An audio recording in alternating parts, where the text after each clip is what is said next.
Good morning, my people. Good evening, wherever you're joining me from. Polakum again. Um, Grateful we can have time in life to talk to each other as families and friends, wherever we are around the world. I know if you live in Australia, you share the same pain of what is going on in South Sudan. If you live in Canada, the same thing. If you live in Denmark, you live in Norway, you live in Australia, you live here in the United States, or you live inside motherland, South Sudan, we are all wounded. We are very exhausted over these conversations of selfish few individuals who claim they know something we don't know as the citizen of this country. And as exhausted as I am, I have nothing to apologize of. I don't sugarcoat, I don't bullshit, I don't kiss asses of anybody. I don't care. What transpired to create this personality is sugarcoat of things. Some of you who have not worked in political South Sudan know very small about how things work, either inside the government or outside the government. One thing I've learned when I joined the government in 2014 and worked for Salva Kiir Mayardit and his family, we were taught to worship the king and his family, then to principally worship the ideas of what brought us to be a united South Sudan. South Sudanese are some of the most beautiful people. I have walked across this land and spoke politics to them, worked with them here in diaspora, worked with them at the United Nations, worked with them inside South Sudan and beyond. If I were to be a leader of South Sudan today, given an opportunity, here's what I believe I can do. What I can do is listening is what is lacking in South Sudan. Nobody wants to listen to anybody. People like Atanya Wek, Atany, Ezekiel Garpoth, Salva Kiir Mayardit, and others, they believe to themselves that they own us. They can sit us down, they can bully us, they can call us name, they can allow this beautiful country that we all fought for. I believe any one of you here, family have sacrificed something. Not only my family, your family included, sacrificed something to this country called South Sudan. There's no justification whatsoever.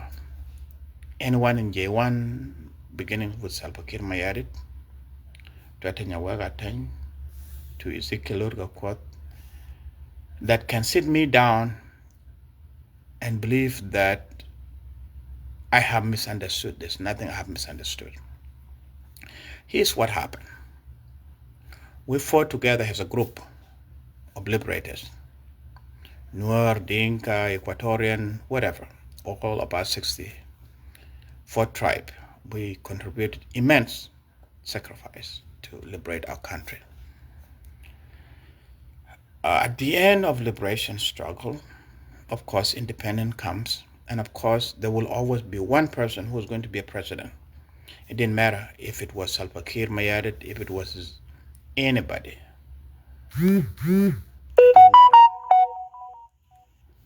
What matters was, will this leader, who is now our leader that we look up to, contribute value to our suffering? Can this leader wipe tears that we have cried for in the last 43 years, road to independence? Will this leader look at all of us equal as human beings that occupied the land called South Sudan? That's what was more important. Then I'd care less who leader can be. It didn't matter if it's me, Salva Kiir Mayardit, Wanigat, anybody. Anyone with the right mind, or Riek Machar, or anybody. It didn't matter. But here's where things get interesting. Once independent become, It looked like Salva Kiir had forgotten the cause of liberation struggle and used his personal argument with John Garang in 1994 as a pretext of a war against the Dinka. What Salva Kiir have done, divided Dinka into groups. Instead of uniting the Dinka community, he divided them into a small group. One of the first things he did, he made a mistake by calling politicians of Jonglei state as crying babies of John Garang. I heard about it in 2014 when I was working in Washington. So to those of us who were working in Washington, we are just crying babies of John Garang. Okay, we swallowed that. Any person that believes in John Garang philosophy are called kids of John Garang, may your father rest in peace, blah, blah, blah, blah, and all of that. We accept whatever. And we hope out of that crying children of John Garang, we hope this father, who's now Salva Kiir Mayardit, who's in the leadership, will come up with the way to bring all of us together. I would have never imagined in my wild imagination in 2026 that today we'll still have the same conversation. Okay. Not only that, went and divided Barkazal further into classes. I will this, I want that, Gogrial this, blah, blah, blah, blah, Rumbek that. Salva Kiir Mayardit knows very well that without Rumbek, academic society, there will never be South Sudan that we now all have. All intellectual academic leaders that now sit on the table in South Sudan, majority of them graduate from Rumbek Secondary School. He knows it very well. He knows that the liberation struggle, the people of Madinga will sacrifice immense contribution in SPLA. He knows it. But yet, he would allow his small leaders, such as Atanyawek, Ezekiel Lodgarpot, to back at us, the citizen, and tell us whether you like SPLM or you don't like SPLM, take it or leave it. What a mess we found ourselves in. What a mess. The whole point of my communication with you is to tell you that the truth has now finally revealed itself. We now know who are the people who want to benefit from blood and tears of our communities. The war in South Sudan is no longer a political war. It is a project created deliberately, said that to make a country look like it is at war with itself, say that other people can continue to loot whatever there is in the country. I attended a meeting, I believe it was in 2018, in Washington, D.C. It was a meeting of Gokrial community, especially specific, the one now in the leadership. They had a project called 200 Years of Leadership Domination. I'm not going to mention names. I know exactly who attended that meeting. And some of these people are government officials right now. Some of them were ambassadors. Some of them were what? I was the only person who was not part of the family. But I listened with some of my friends. We sat down. We listened to them. They were bragging about Dinka board this, Dinka board that. And we have a project that suggests that we will dominate this country for the next 200 years. And here's how they intend to do it. Make everything go real. Make everything a one. Finance, make it a one. Security, make it go real. Make it, everything make it go real. Not even other Dinka. Even if Salva Kiir is gone today, this element are going to be element we'll have to deal with. They have weaponized the system in according to one official government who told me the reason we weaponize this system is because John Garang has this. John Garang almost kicked Salva Kiir Mayardit out. So it was kind of a revenge concept. Now, let me sit back and say it again so that you can understand me. Who is now paying the price? Nuer community are used as a victim of this conversation. Because when all of this plan were made, where else do you find a culprit target group? The target group in 2018 was the Nuer community, because they know that Nuer community are irrational, they get angry quickly, they don't like disrespect, and they feed into the narrative of making these people to achieve their goal 200 years from now when all of us are gone. So how do they do it? Let's suppress Nuer leaders, let's create chaos, let's blame all problem of South Sudan on Nuer community. That was one of the agenda. And then everybody spoke from, I'm not going to mention name. There were 6 of them. Some of them are right now. One of them was an in-law to Salva Kiir Mayardit. The other one was an ambassador to whom I was living in the house with. The rest is your guess. So why do I speak in English? Because I don't know how to be Dinka in a country that we all care about. I don't see myself just a Dinka. I see myself as a South Sudanese. And in that case, I can only speak the language South Sudanese understand. Whether you're Dinka, you're Nuer, you're anybody, you must understand what's going on and what's the genesis of our problem. Where we are, every expert, every diplomat in the world, every government in the world, every international community have said the same thing Bolakom have said. You cannot achieve an election when you don't know the census of our country. The only number that Salva Kiir still have in his brain is that we are 12 million people. A land bigger than Uganda, bigger than Kenya, we are just 12 million. My goodness, what kind of a joke is this? If Uganda is 40 million people, if Kenya is more than 50 million people, what would anybody think what the population of South Sudan is? Don't we have women to give birth to children, or have we stopped having families?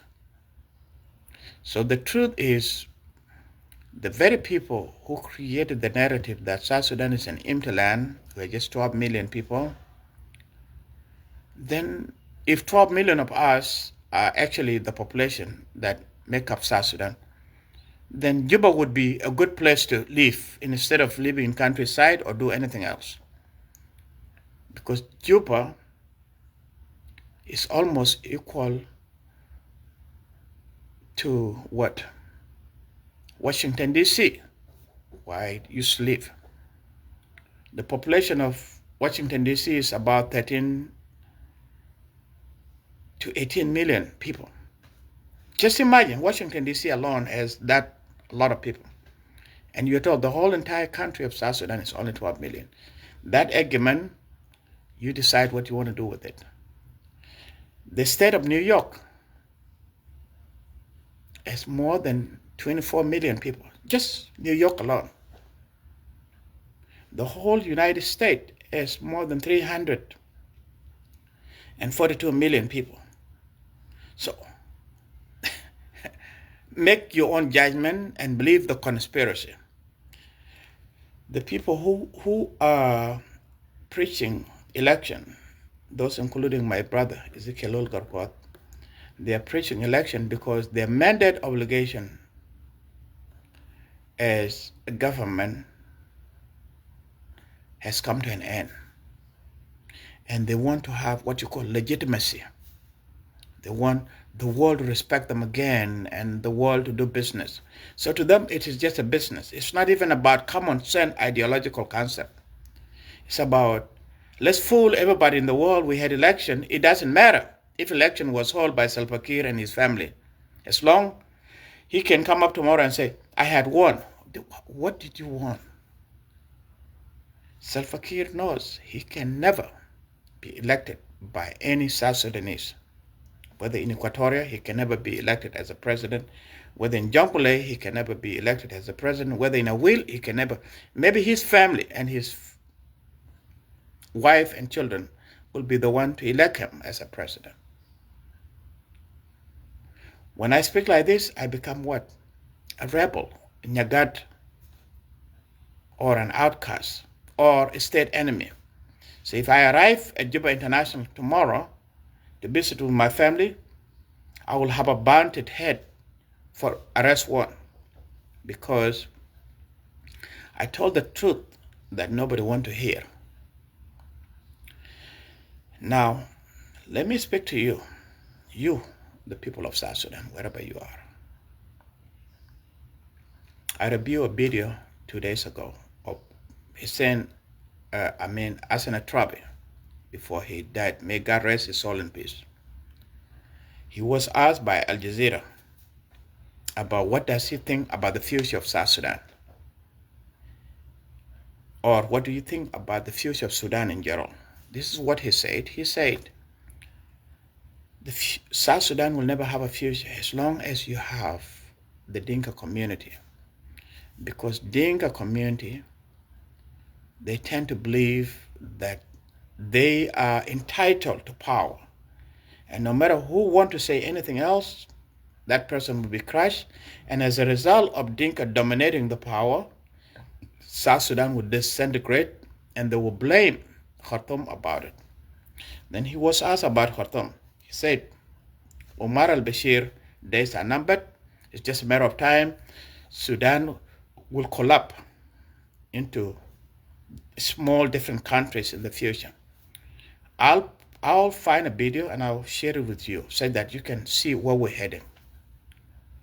I sat down with Amduk, the Prime Minister of Sudan, when I was still a diplomat at the New York.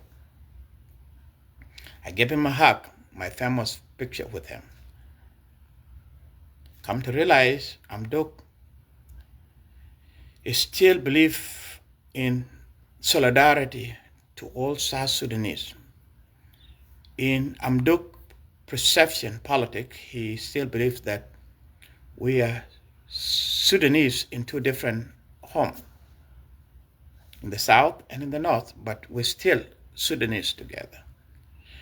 So does Kir Mayar and his mafia group and his criminal gang believe the same way? If Arab can believe in us ideological concept, why is it so hard by our own brothers, our own son, not to believe in us? What is it that they see in us that scare the devil out of them?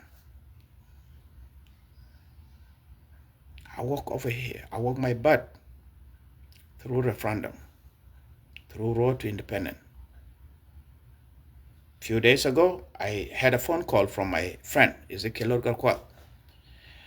Comrade Ball, yeah, what's up, Mr. Ambassador? What's going on? You've been very harsh to me. Yes, I have every reason to be harsh at you because number one, you tend to believe that the purpose of government is to oppress other people. Like you clearly said, government was supposed to be a small group of people, criminals, who gang up together and loot other people's properties for their own individual benefit. That was Ezekiel Garquat said. I said, Mr. Ambassador, so what do you want me to do? Oh, when people like you begin to talk, the world listen. Yes, the world have every purpose to listen to us because we were the architect who created this country that now become a cow. Those of you, Ezekiel Garquat, President Kir Mayadit, and this what, Atanyawek, begin to milk, silence us at whatever the cost, by guns or by poison or by a bullet in our head. We are told we cannot talk because when we talk, we are disturbing the peace. All I know is that there's no peace. I cannot see myself silent, knowing the fact that I have families in Kakuma refugee camp. I have family in displaced camp inside Juba. They are called UNIMIS, whatever. They are South Sudanese, for God's sake. I have millions of children, orphans, no mothers, no fathers. They beg the government just to feed, just to eat breakfast. Yet, I have sons and daughters of the rich leaders, including Lol Garkwat, Salva Kiir Mayadit, my brother Ezekiel Garkwat, and Atanyuwag Atany. All the children, they are not in the country. They are in either Nairobi. They are just enjoying life at the expense of all our tears. So there's nothing to be ashamed of. There's nothing to feel sorry saying what I want to say. I'm not the reason why South Sudan is in chaos. If South Sudan has a good leadership, we should never be this country that everybody's laughing at around the world. We are being laughed at because, number one, we have not made our homework as South Sudanese. The leaders are only there to loot whatever there was. If you go to Western Equatoria, Eastern Equatoria, there are few elements like Salva Kiir and Wanigat and Tabandengai and Mama Nyandeng, who see themselves as God of Equatoria. They have loaded every mineral for their own individual gain in the name of being governor or being what? Not a single road, not a single hospital they have built to the people of Equatoria. If you go to Jangule, where I come from, you have people like Makweneluet, Kwalmanyang, looted everything for their own personal interests, left all of us in a cold, forgotten. If you go to Barkazal, you'll have people like Kir Mayar and his Awan Echan gang group demanding loyalty to all Barkazal people. The only place I know is Madinga Will. Madinga Will has never stolen anything from anybody. I've contributed every blood, every idea there was. If I have to compare the map of Madinga Will from northern Barkazal all the way to Werap, which has Tijmayadit and Tony and blah, blah, blah, blah, and Gogrial, people of Madinga Will are the definition of true South Sudan. They are the small United Nation of South Sudan. They have every tribe you can think of. They have elements of Arab descent, Dinka descent, other communities descent. They represent what South Sudan is supposed to look like. But their generosity is beyond amazing. If there was a leader I have to put my vote on, it would be someone from Madinga Will or someone from Rumbek, because the people of Rumbek, they're strong, majority, well-educated, business mind-oriented, and they don't oppress anybody. So what is this? What is all of this conversation, my family? This conversation is all about, I heard someone in J1 keep scratching his head looking for a solution. The solution is here, except that you're too blind to see it. The solution are the people of South Sudan. South Sudanese are not very complicated. If the man with the big head in J1 have wisdom, he could have seen that the diaspora, myself, and my families in Australia, Canada, and beyond, my South Sudanese families, they are not things that you need to be afraid of. They are assets. They are the country's biggest ambassadors to the world. If he was wise enough to see it. But what did he do? He undermined our mission. When John Garang lobbied the Congress to bring us, the lost boy, to the United States, we were given name, our nickname was the Seventh Front. Our Seventh Front idea was to lobby the Congress, United States, to beat the drum in churches, raise money, raise awareness, do everything. We have done it. We even went to Hollywood trying to advocate for the least fortunate among us. After independence was achieved, now we are told, you, the so-called lost boy, you're not welcome home. The home we ourselves have liberated, have contributed independent to, we are told, don't come home. You don't have a table over here. This is not your government. This is our government. I heard that from Lord Garquat, who was with us here in the diaspora in Washington, D.C., telling us how if Salva Kiir is gone, as if Salva Kiir is the country. Salva Kiir is just a leader of the country. The country was here before Salva Kiir was even born.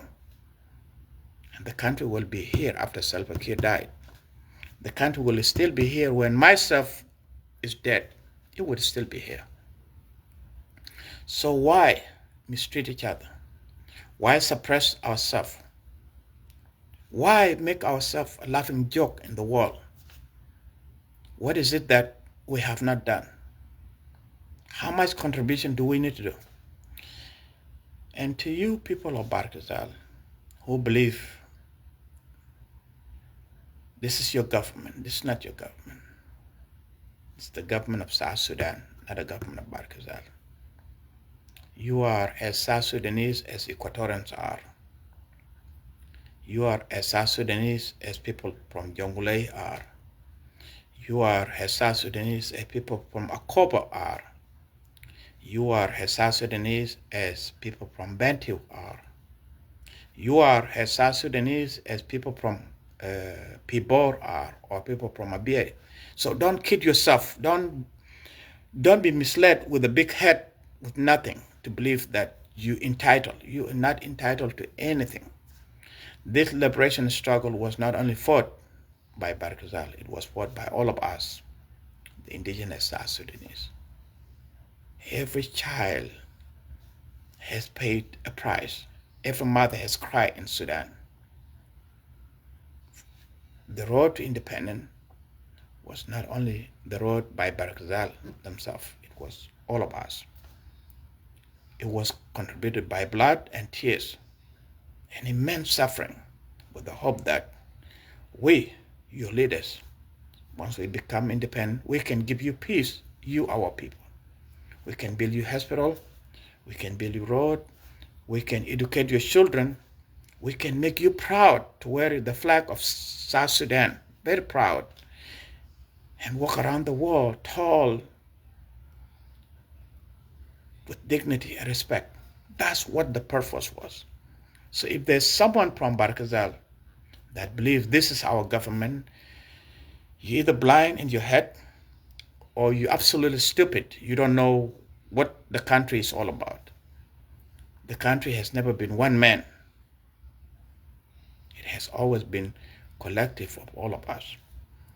You come to the United States, you'll never find a tribe called North Carolina, or a tribe called Texas, or a tribe called Virginia, or a tribe called whatever.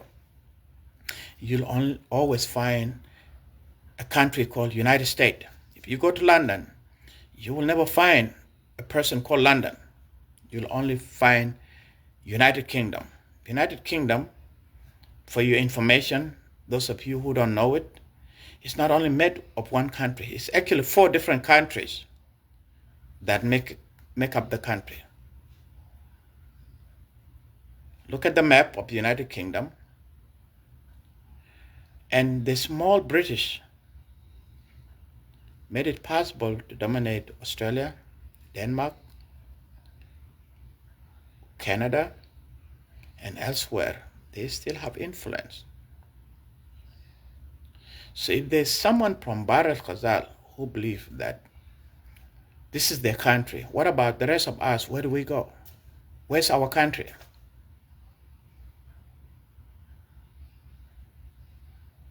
Or just because you have a son of Bahr el-Ghazal who is now a president of South Sudan, somehow overnight, this is Bahr el-Ghazal country. There's no such a thing as Bahr el-Ghazal or Dingabor or anybody else. Just like I said earlier, if you come to the United States, you'll never find a country called Texas or a country called Florida or a country called anything. There's only one United States. One United States. And all the states bound to the same flag, the same rules. I had hope in my political life that all South Sudanese of different tribes can sit under that flag and remember all the sacrifice made. Now, what is this? What is this is that there are few elements, such as Atanyawek, Salva Kiir Mayardit, Ezekiel Olgarkwat, and some other name that I see over here watching me. I'm going to respect their presence. I'm not going to mention them. I see you, my brother, who believe that they were not given time to govern. If you're doing good, yes, society can elect you a million times and again to finish your project. But if you're looting the country for your own personal interest, you're enriching yourself and your family, and you have refugees sitting inside your country, you go around the world begging for food, ask other countries to support your own citizen. You want to tell me that's a country? That's not a country, my brother. And I don't believe you understand leadership. Leadership is not about having a big belly, eat too much, steal from other people. Leadership is about decision making. Leadership is about kindness. Leadership is about teamwork. Leadership is about looking into expressions and dream of other people, not your own personal dream.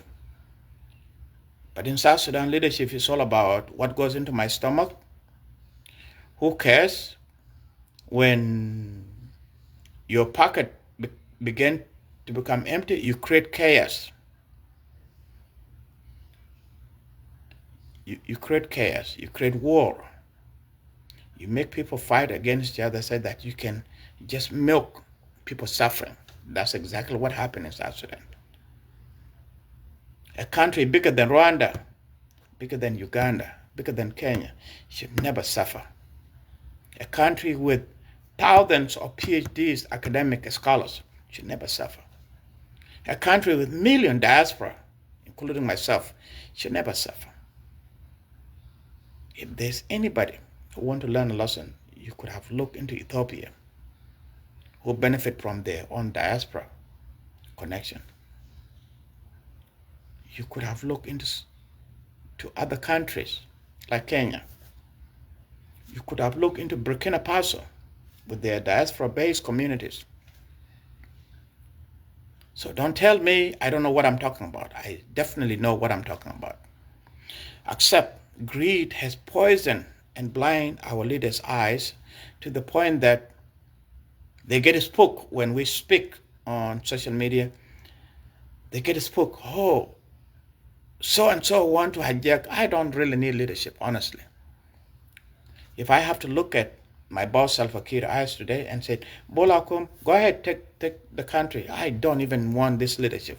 The only thing that I need is peace, and leave me alone. I need peace and freedom. Leave me alone. Let me go and do my thing.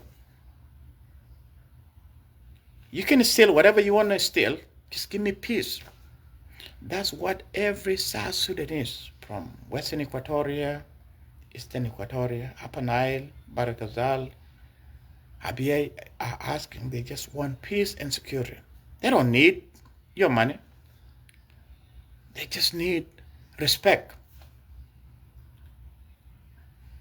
They need to be recognized as human beings who contribute to the value of the nation we call South Sudan. So I'm going to go back to work, and I'm going to leave with you with this serious conversation. If you're a South Sudanese in Australia, Canada, United States, or elsewhere around the world, please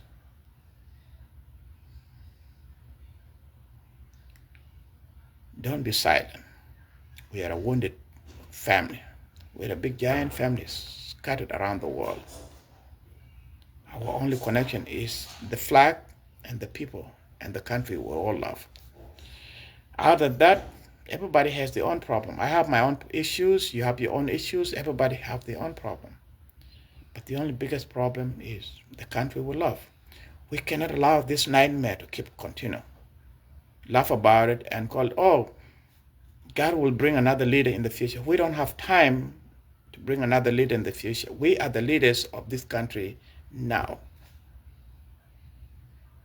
Salva Kiir should be grateful with his family that we allowed him to be a leader. We have a choice we can make. Thank you. And I will continue with other important conversation. Time goes by. Much respect, my people. Rebel salute.